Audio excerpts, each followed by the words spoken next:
Okay, I'm standing in front of an island Ceanothus, Ceanothus arboreus, and it's a wonderful endemic species that's found on many of the Channel Islands, several of the northern Channel Islands, and some of the southern ones, and recently discovered on Guadalupe Island down in Mexico.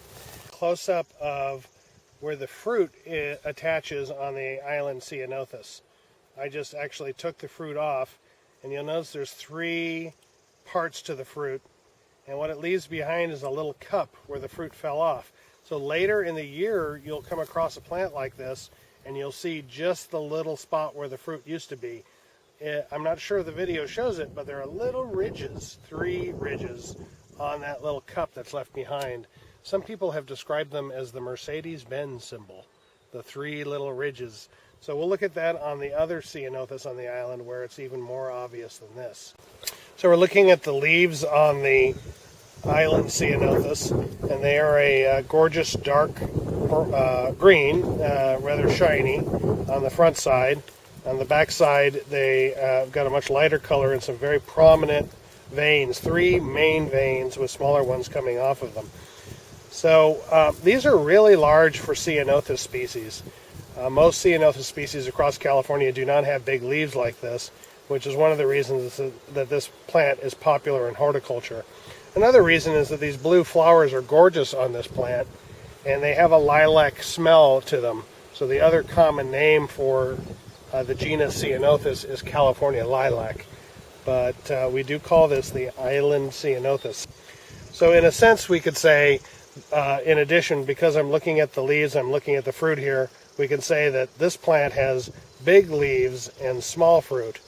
And we're going to be looking in a moment at another Ceanothus out here, the other one that has much bigger fruit but smaller leaves. Okay, we're standing in front of an island big pod Ceanothus, Ceanothus megacarpus, subspecies insularis.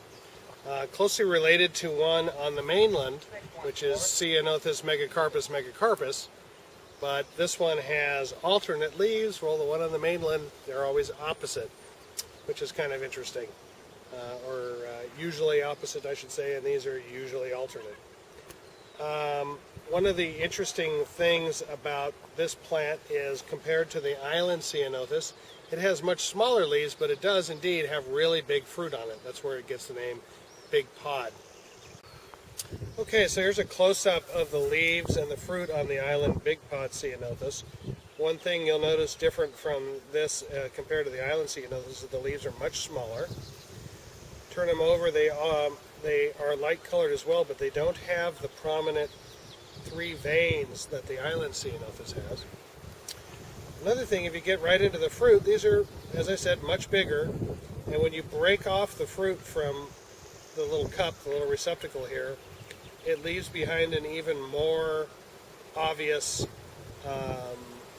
Mercedes-Benz symbol, as some of us like to call it. Basically, ridges in there. Here's some examples of the old one.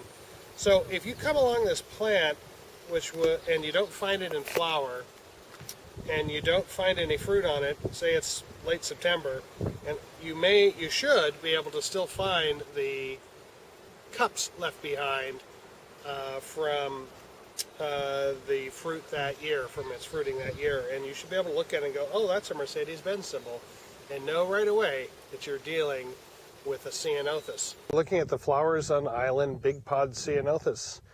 These are the white ones versus the blue ones that you'll see on the island Ceanothus.